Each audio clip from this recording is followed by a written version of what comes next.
ఏం నాగరత్నం గారు, ఏం బసవయ్య గారు, అమ్మాయి నచ్చినట్లేనా? ఆపండి తలపటం. మనుషుల్ని చూస్తే ఏం తెలుస్తుంది పూజారి గారు? మేడి పండు కూడా ముద్దుగానే ఉంటుంది. కాకి కోకిల అన్నీ ఒక్కలాగే ఉంటాయి. అయ్యయ్యో, అమ్మాయి మేడి పండు కాదమ్మా, మంచి మామిడి పండు. కాకి కాదమ్మా, కోకిల. అవునవును, అన్నీ కోకిల్లే. ఏదైనా పాట పాడమంటారా?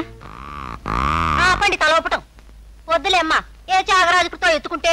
త్యాగరాయ కృతి కాదులేండి, మంచి సినిమా పాటే ఎత్తుకుంటాను. పాట ఎత్తుకోవద్దు, మూట ఎత్తుకోవద్దు గాని కట్నం ఎలాగో గంగలో కలిపారు. లాంఛనాల విషయం మాట్లాడండి. లాంఛనాలా?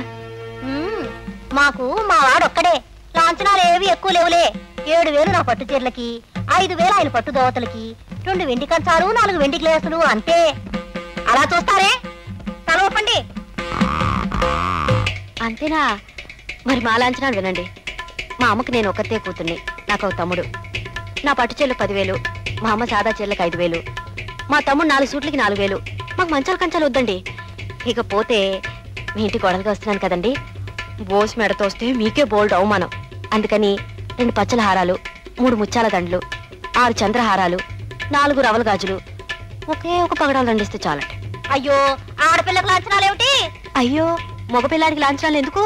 ఎందుకా? 100,000 ఖర్చు చేసి రాత్రి మగళ్ళు కష్టపడి వాడిని 25 ఏళ్లు పెంచినందుకు, లక్షలు పోసి వాడిని చదివించినందుకు. అబ్బో, పెంచినందుకు చదివించినందుకా? మరి మా అమ్మ నన్ను కష్టపడి 18 ఏళ్ళు పెంచలేదు, ఫీజులు కట్టి పుస్తకాలు కొని నన్ను చదివించలేదు. మరి అవన్నీ ఖర్చులు కదా? అవ్వా, ఆడపిల్ల పెంపకానికి కూడా ఖర్చా? అయ్యో, మగపిల్లాడి పెంపకానికి కూడా ఖర్చా? లాగు చొక్కా పారేస్తే వాడే పెరుగుతాడు. ఆహా ఆహా ఏమిటి? ఇదేం వింత కాదు. ఈ దేశంలో ఉన్న ప్రతి ఆడపిల్ల తల్లిదండ్రులకు తెలుసు. ఏమిటది?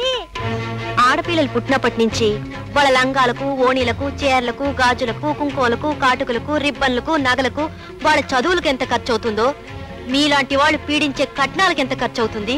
కట్నం మేము కట్టుకుపోవడానికి కాదు, తాళి కట్టుకొని నువ్వు వస్తే నువ్వు బతికినంత కాలం మా కొంపలో మేపడానికి. ఊరికే మేపుతారా?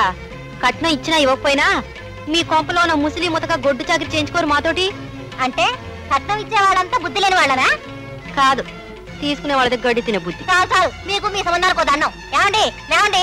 అమ్మా అమ్మా అమ్మా, కూర్చోమ్మా, కూర్చోనన్నా. ఇంకా ఎందుకురా? తిన్న అడ్డమైన తిట్లు చాలవా? అవి తిట్లు కావమ్మా. కాకపోతే దీవెనలా? కాదమ్మా, ఆ అమ్మాయి మాటల్లో ఆవేశం ఉంది కానీ అబద్ధం లేదు.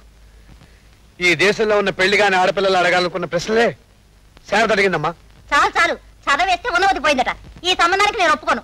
మీరు ఒప్పుకున్నా ఒప్పుకోకపోయినా నేను ఈ సంబంధం తప్ప వేరే సంబంధం చేసుకోను. నువ్వు చేసుకుంటావురా? నీకు ఆ పిల్ల మీద పిచ్చి పెరిగింది, కానీ ఆ పిల్ల ఒప్పుకోవద్దు. ఎందుకు చేసుకోను? మీరే వద్దని లేచిపోతున్నారు. చూడమ్మా, పెళ్ళంటే 2 కుటుంబాల కలయిక, 2 హృదయాల అనుబంధం. ఇలా పోటాట్లు కావమ్మా. కర్మ, తాను మునిగింది గంగా అన్నట్టు తాంబూలమైనా ఇస్తారా? ఆ శుభగడియల కోసమే కదమ్మా అందరూ ఎదురు చూస్తున్నది. బాబు సుధాకర్, మీ అక్కయ్య పెళ్లికి నువ్వే పెద్దవు, తాంబూలాలు ఇవ్వు బాబు.